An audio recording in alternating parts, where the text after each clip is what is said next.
Ecosystem. Oh, okay.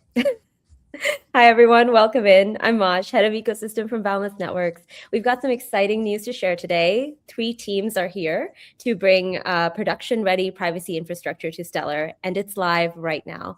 Stellar has just shipped Protocol 25 Project X-Ray, which has introduced native ZK primitives to Sorbin, BN254 precompile, and Poseidon, baked directly into the protocol. Boundless Networks is the largest permissionless proving network. We make it super easy for developers to generate and verify ZK proofs. And our verifier is now live on Stellar Mainnet. And Nethermind is here because they have built and led this implementation. They brought the RISC-0 GROT16 verifier to Sorbin, so proof verification is fast, cheap, and ready for production. Now, what does this actually unlock? Applications that are basically transparent by default, but private when you need them to be. Configurable privacy, built with compliance in mind from day one. I've got 3 amazing people here who've made this collaboration happen. Welcome. Tomer Weller, Chief Product Officer of the Stellar Development Foundation. Shiv Shankar, CEO of Boundless Networks, who's previously led compliance at Coinbase and Lyft. And Matteo Lasotto, Senior Engineer from Nethermind, who led the verifier implementation. Thank you, everyone, for being here. Hope you're all doing okay. And if you're ready, let's dive in. All right. So Tomer, let's start with you. This has been your brainchild for a while. Project X-Ray, Protocol 25, you guys have introduced BN254 and Poseidon as native primitives on Stellar. For folks who aren't, deep into cryptography, why did Stellar prioritize this, and what does this actually bring to the network? Sure. Thank you for having me. So let's take a step back for a second. We're talking about bringing privacy on-chain. And the reality is that privacy can take a lot of different shapes and forms. It can have different privacy guarantees, different illicit, activity controls, and there's a whole universe of different potential underlying tech, from ZK to homomorphic encryption and various others. Now, all these things are not mutually exclusive. So there's no reason not to have an assortment of different privacy protocols. And this is why Stellar takes a bottoms-up approach. So we're providing building blocks rather than opinionated solutions. Mm-hmm. And going back to your questions, the most mature technical space for privacy innovation right now is zero-knowledge cryptography. And so our goal is simple. We want to make sure that Stellar is the best L1 for building zero-knowledge applications. And this is where X-Ray fits. So it completes our set of built-in cryptographic primitives with, like you said, BN254, which is by far the most popular pairing-friendly elliptic curve, also the one used by RISC-0 and Boundless and a lot of others from the Ethereum ecosystem. This joins a different pairing-friendly elliptic curve, which is BLS 12381, which is already incorporated since last year in the protocol. In addition, we've added what I think is the most comprehensive implementation of the Poseidon and Poseidon 2 hash functions. These are state-of-the-art ZK-friendly hash functions. And Stellar has an extremely comprehensive implementation of these. And I think that there is no other L1 that provides, with all these primitives, this breadth and depth of ZK built-in building blocks. And so you asked, what does built-in mean? That means that this is not a novelty. This is not kind of like something that's bolted on top. So you can actually use these at scale, taking full advantage of Stellar's scalability and Sorbon's concurrent time. And the cost is a fraction of what you actually see in other networks. That's incredible. And, Stellar already has so many key built-in features for like asset controls as well. So I wanted to ask, what does this actually change to those? What does it actually, how does it enhance these existing kind of features?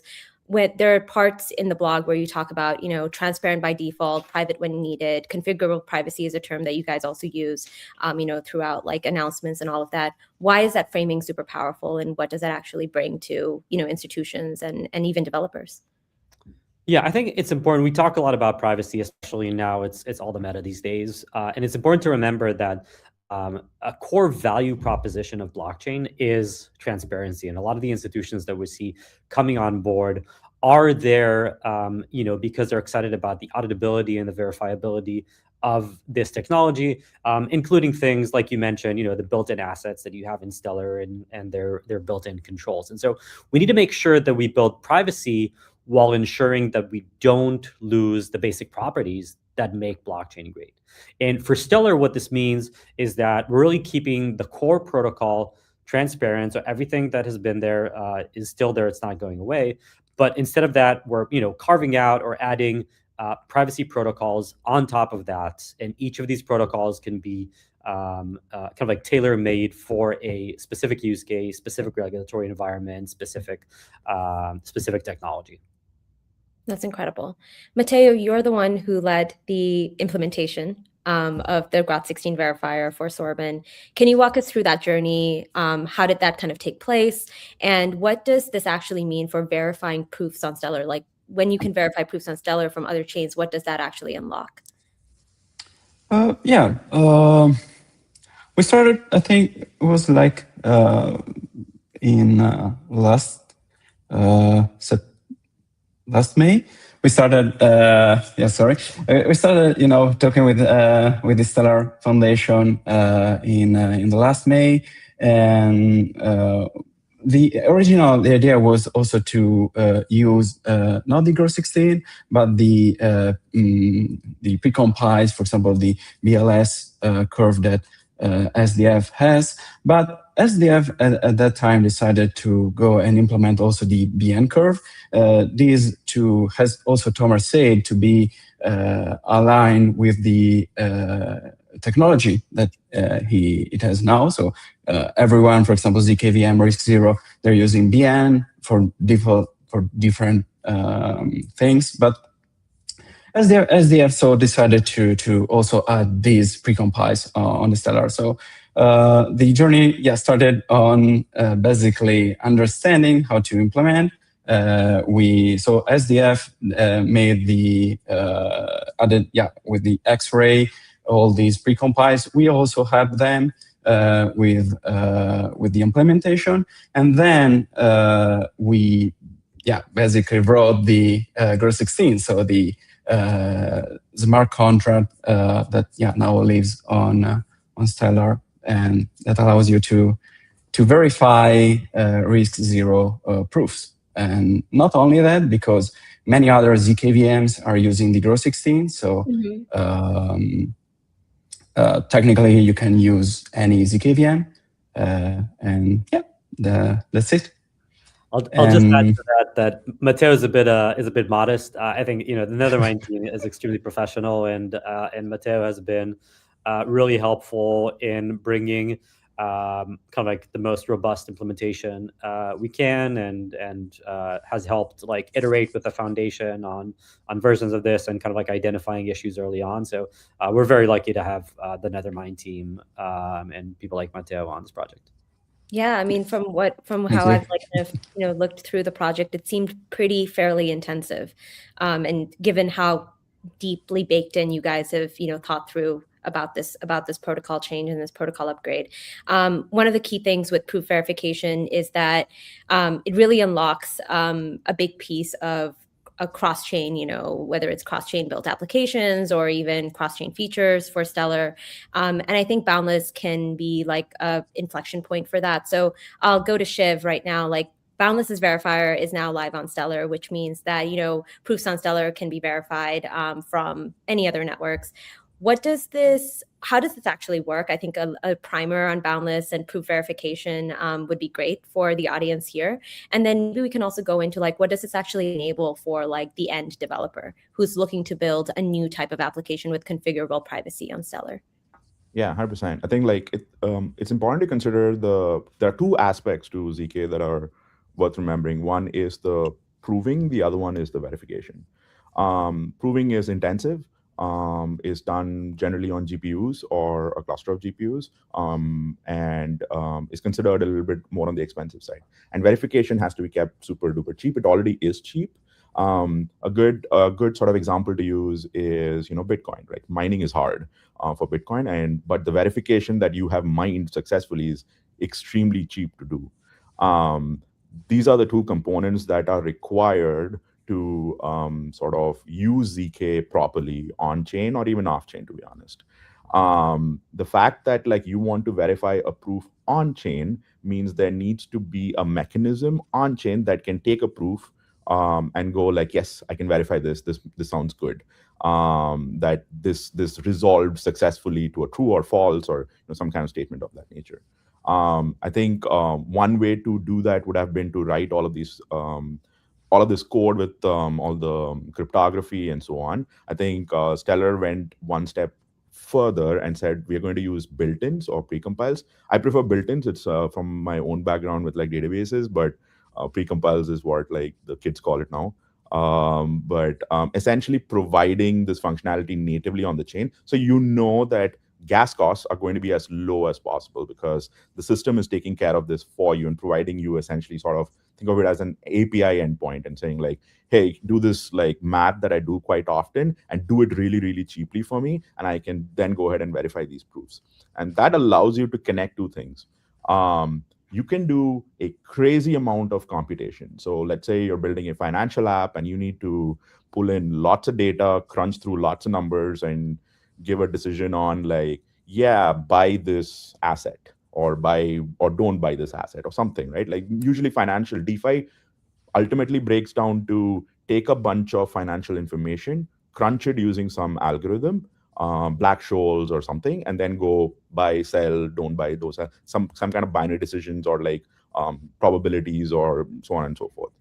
You can crunch all of this off chain in massive quantities in parallel using as many machines as you want and keep submitting proofs and use those proofs to actually move the assets around. Stellar and L1 ledgers provide crypto, secure data that can't be modified, and you can just move them around based on a lot of decision making and a lot of code that you can run off chain. The interesting thing with zkVMs as well, they are open to high level languages, Rust in particular, which means the learning curve is extremely low. I will also say the last sort of 100 programs I've seen on zkVM have all been vibe coded. Like literally nobody's writing code anymore. The access point is increasing. So people are able to just go, yeah, I want to write this DeFi app. This is what I wanted to do. Run it in a zkVM. Oh, and I want it verified on Stellar. I think that's all the prompts that you need. And you can actually have a DeFi app going. You might want to build some sexy UI, but that's all you need now to build a POC. And then the components that come after are things like privacy, things like compliance, and so on. But I have once you actually have this pipeline set up, it allows developers to like accelerate their time to market. I think also it incentivizes something like Stellar Foundation to go like, hey, I want more people to build faster and go to market faster. Let me take on the pain like building things extra. So yeah. Yeah, no, I think like we're living in an age where the gap between idea to execution is like very much decreasing, and the clear leaders are going to be the ones that enable those pipelines to actually happen and to accelerate. Tomer, Mateo, as you guys were working throughout, the whole of like almost last year, I would say, to bring this implementation, to mainnet, what were like some key insights? Like, how did this kind of click for you, or were there any things that like kind of surprised you along the way as you guys were like baking this into the protocol? Like I think your learnings would be very helpful and valuable to our audience here.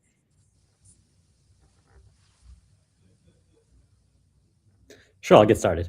Yeah, I think that working with Matteo and the Nethermind team has been really eye-opening. I think one of the strongest technical teams that kind of like I've worked with a deep expertise, across, obviously ZK and Rust were like the big parts of bringing this to fruition, but just kind of like the breadth of experience from other chains and from specifically from the Ethereum experience has been amazing, and we're definitely looking to collaborate more with Nethermind on these like deep technical subjects. And I think the interesting thing with working with you guys at Boundless was the more kind of like big story, the more kind of like really capable go-to-market capabilities. I think that there's a lot of tech getting built in our space, and sometimes it's really easy to lose sight of the actual product and how this thing gets used in the wild. And in the wild, and I think that the Boundless team has been pretty amazing in terms of kind of like being partnership and go to market oriented. Yeah. And so let's switch into go-to-market because I think this is how we kind of talk a little bit more about like Project X-rays extending benefits, right? When it comes to like privacy, Tomer, you mentioned that privacy can be acceptable to sacrifice for any early adopters, but it's absolutely non-negotiable for like mass adoption and big institutions. How is Stellar building privacy in a way that institutions can adopt it without any regulatory kind of friction? Because that is definitely something that we've all as an industry been navigating for, I would say, the past decade. Yeah, I would say the first thing that we need to acknowledge is, like I said before, privacy is a spectrum, and different stakeholders mean different things when they say privacy. So, an asset issuer might might perceive privacy different from a payroll provider. An American company might have a different requirement from one in the Philippines. And if you are, like a central bank, you might think of things differently, right? So there's a lot of different stakeholders. The other thing you asked about how to handle regulatory friction. Unfortunately, the regulators have not been kind enough to tell us what regulatory compliance actually looks like on a blockchain, and so that book has just not been written yet. And so, we can sit around and do nothing, or our approach is really to collaborate with protocols that acknowledge that there is a clear need for illicit finance. We're not kind of like sitting here and pretending that you can build like a new financial system without any guardrails. And we're also collaborating with protocols that are flexible enough to accommodate this ever evolving regulatory compliance space, because the one thing that we know for sure is that things are in motion and things will change, and you can't be too set in your ways. When it comes to like compliance, and this is more of a question for Shiv, like compliance is almost like the other side of the coin when we're discussing like privacy, and we're discussing privacy at like scale. What do institutions actually need when it comes to compliance? And how have they been approaching this privacy compliance conversation? What do you think is actually missing? I think that kind of primer might help like kind of set the stage for our next few kind of discussion. Yeah, so I think it isn't very surprising when you think about like what are the things that they need, right? Privacy, of course, full blown privacy where nobody can see anything and everything that's mine is only achievable if you take fiat and hide it under your pillow. There is a requirement to live in a society where we want to make sure illicit activities aren't allowed, and there is some sort of counterparty risk. Like if my employer runs away, like I should be able to take them to court and like show my invoices and my contract and say, hey, I haven't been paid yet. Like, can someone like enforce rule of law essentially? So we can't actually ignore that. Compliance is the mechanism to enforce that, right? So making sure people have this like thing in their head about like compliance is the government hammering down on everybody, but rather it's about like having processes and certain standards when you build financial products. And most of these standards are, when you look at them, sort of reasonable. The costs are onerous, right? So because sometimes they are passed to the customer, which is what makes people sort of have a negative opinion of compliance on the whole. And the way to enforce that is a bunch of like systems and services that are already in production. One of the key things that I think crypto sort of completely misses is, hey, let me reimagine compliance as well. I mean, why would you? It's a solved problem. There's a bunch of solutions that people already use to enforce compliance at the transaction level, at the person level, the company level. The lawyers are all trained to like use lawyers and compliance managers are trained to use certain systems. IT systems have all been set up around these concepts. So if you go there and say like, here's my newfangled tool, make sure you buy a bunch of ledgers and plug it all in, they'll be like, nah, we can't do that for a proof of concept. We can't invest hundreds of hours redoing this. What we'd much rather prefer is if you could plug into our existing systems. And I think that's the sort of maturity that like we need to show on the whole, where they can go plug and play, right? So I think it's very similar to the old SaaS model. As a really good example, one of the largest customers for document signing and document sharing and contract management are banks, but none of their like actual employees open any of these portals. They control all of this from Salesforce because they've just been trained to use Salesforce as like a hub from where they operate these things. And this is the same for compliance and allow listing, deny listing, all of this ticket management. Now, if we go there and go like, okay, here's a new thing, install all of this. We don't provide role-based access control, none of this stuff. It projects will never move off of POC. When DeFi projects are actually built and they consider these integration problems to be as important as the innovation problem, that's when these problems go away. Once you're able to do that, you're actually able to use programmable privacy that exists, programmable compliance rules that exist on their systems and apply them to DeFi as well at the access point. Now, if they are able to do all the KYC and KYB that they need before they allow people to use their systems, whether on chain or off chain, they already have a sense of compliance baked in. Once they have that comfort level, and they see the returns, right? So I think like everybody on this call hopefully can align that the returns to a institution that decides to use Web3 rails is going to be higher, or they're going to be able to see profits or potential for growth. They are going to lean in harder. This is also a way to build a larger alliance of folks who are going to, I don't want to say pressure, but at least advocate for governments to reconsider rules that make it arduous for them to hold crypto, hold assets, hold stable coins, and so on. So really like build DeFi that works, make sure it's easier to plug in for institutions, make sure it's easier for them to use their existing tooling, and all of a sudden the funnel is end-to-end and everything just works smoothly. They start seeing profits.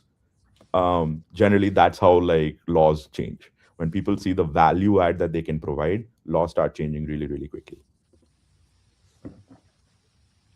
Tomar, my biggest takeaway from that, Shiv, and thank you so much for like going through it step by step, is that backwards compatibility is something that all of us as an industry really have to reckon with right now.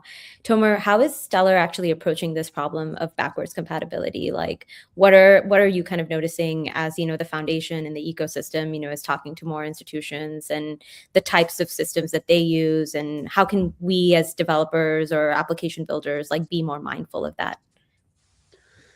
Yeah, I would say it's very easy to focus on like what the blockers are, but I would tell builders really focus on how you can what you can do and what you can enable. I think, you know, when we're looking at the ZK and privacy space, you know, there's a lot of innovation in verified credentials, for example, which I think is really awesome. I would say probably too much focus there right now for where we're at from a regulatory perspective, because this is an area in which we do have a lot of regulation that's blocking us from doing like meaningful innovation, right? So if you go to your Google Wallet, you might have seen that it has like ZK enabled there, and the extent of what you can do with it is prove your age on Bumble, which is like a great use case, but at the end of the day is not exactly what unlocks financial use cases, and that's because the regulator is very adamant about you know, the Bank Secrecy Act and all the KYC hoarding requirements that come out of it. So at the end of the day, there are things that we can't do for now, and obviously we all have policy people that are working hard to fix a lot of things that we can do. Like, there is no reason for us to not push private payments on chain.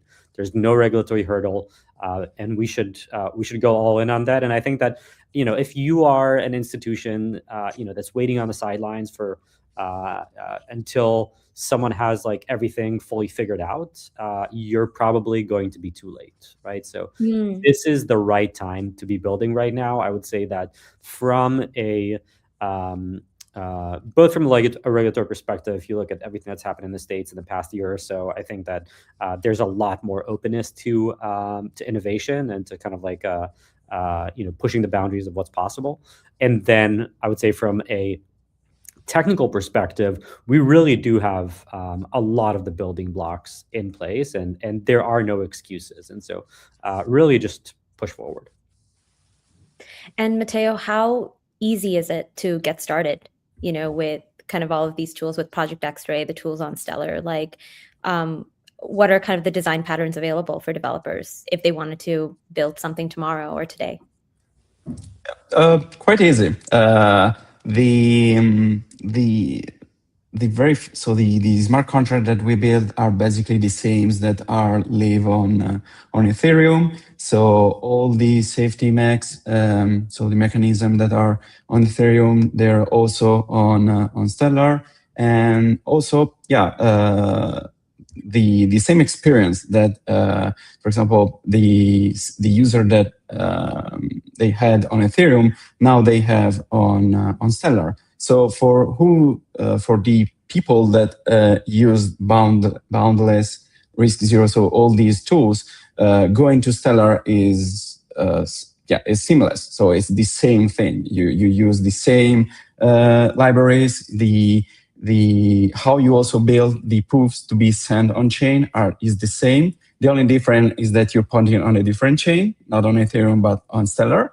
But the other is basically the same.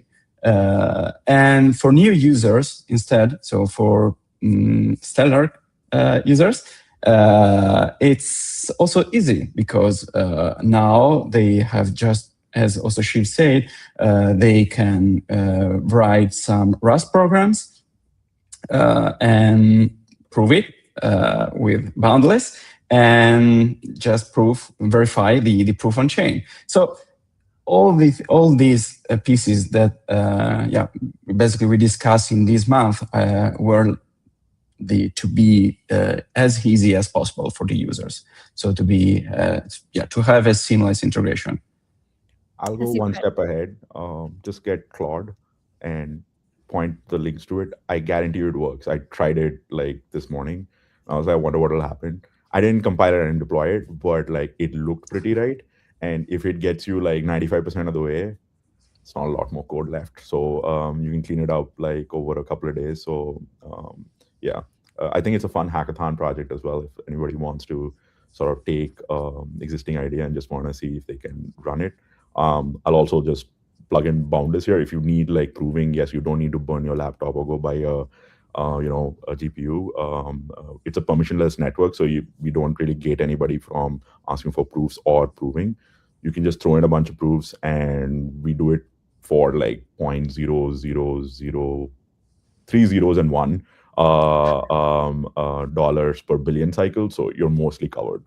If you have $1, I think you're mostly covered. Just go and build. Shiv will send you $1. I will send you. Shiv will personally send you $1. This is going to come back and bite me when like $4.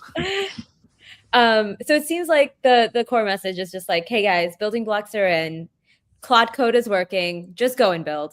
Tomer, and this is more of a question for all three of you, like, what do you guys want to see being built on Stellar? Like, what are some other free ideas that people can get inspiration from? But maybe there's a compliant private, payment flow, compliant private use cases. Like, I would use this section to like just inspire our audience. Well, I would say first of all, like, have fun. We actually have an ongoing hackathon right now, Stellar Hacks, that is focused on ZK, both writing with Risk Zero and with Noirlang, which is another verifier that's live on Stellar. Mm-hmm. You could and actually, what we're seeing most is people are writing games because they can write games and then verify the results on chain, and it's a lot of fun, and it really helps us by stress testing the system and the verifier and the runtime. And so, first of all, if you're just kind of like a builder looking to fuck around, come have fun. We have a bunch of awards waiting for you. If you are if you're like a serious builder, then there's so much to build in the privacy space, and I think that we're so early there, and there's a lot of exploration to be had. Not just on private payments. I think we're really focused on private payments right now, but that's just a first step. We'd love to see more private DeFi in general, private trading, private lending, and kind of like bring the entire financial system to like privacy primitives. yeah, if you're like if you're if you're an actual financial institution, if you're an asset issuer, if you're a payroll provider, try to figure out what's the next steps for you. Feel free to reach out. We have like a really capable team of partnerships people that are kind of like looking to for partners to go to market with. So yeah, just pick up the phone.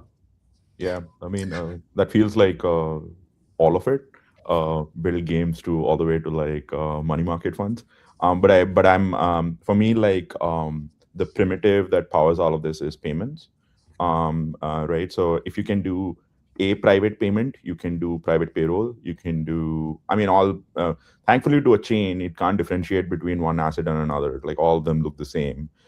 So if you can then do RWAs, you can do DeFi, you can tokenize money market funds. You can do all of it. I think uh, I'm working with Tomer and his fantastic team at Stellar to reimagine some of these things as well. We try and like work on these ideas together, jam on them, and we're going to see pretty soon, in my opinion, that we'll have most of the primitives ready to go.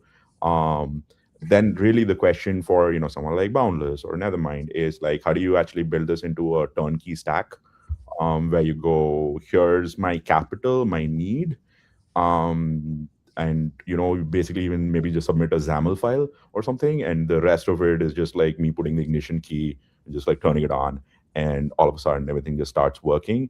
That's really the way forward, where it should be as easy as, oh, I set up an account and I did a thing, and it doesn't matter if you're an institution or not. One day to onboard with your IT and compliance systems, one day to set it up, next day you have a fund that's tokenized and ready to trade, or you have capital on chain that is moving around, or you're making payments, your invoices are getting generated. We really need to get to that point where it's like singing like that song. And we're getting there, in my opinion. It's Boundless has always sort of viewed our role as being ZK VM agnostic, ZK tech agnostic. Tomer talked about FHEs and Ts and all that as well. Our whole point is like, we don't want to sell people ZK. I think you lose the conversation if you go talk to institutions and tell them about ZK. They'll be like, cool, bro, like, good for you. I don't have a PhD in math, so I didn't follow. Much rather sell them a product and be like, you're very interested in this, right? We learned about that. Here's how you do it. And really, I think like I want to see over the next 2 months. I don't like giving people year-long timelines. 2 months that like the first sort of stack starts appearing, that allows people to do this on Stellar and everywhere else. So where do they start? Where do folks go? Is there like documentation, a repo? Tomer, you mentioned Stellar Hacks is a great place to start tinkering around. Where do we point folks? I think the hackathon's a great idea. The other one is also like looking at the documentation that they already have. Also, you can go to boundless.network as well to learn more about the stuff that we're building. And of course, like you can email us, I guess, or ping us on X. My DMs are always open for people who are serious about going to production. If you're sort of just want to vibe, that's okay too. But like, I tend to spend more of my time with like folks who are like, oh, we want to get to production next month. Cool. That's awesome. All right. Well, I think that that's a wrap. The main takeaway here is that privacy on Stellar is no longer theoretical. It's all live. It's all built in. All you got to do is go online and start building. Developers can just start today, and hopefully this kind of lays the foundation for institutions to also be able to access more configurable and compliant privacy. Thank you, everyone. Thank you, Matteo, Tomer, Shiv, for giving us your time and for running down, through Project X-Ray and kind of laying down the land for our developers here. And to everyone who's watching, we'll see you on Stellar Mainnet. Bye. Thank you so much. Bye. Thank you.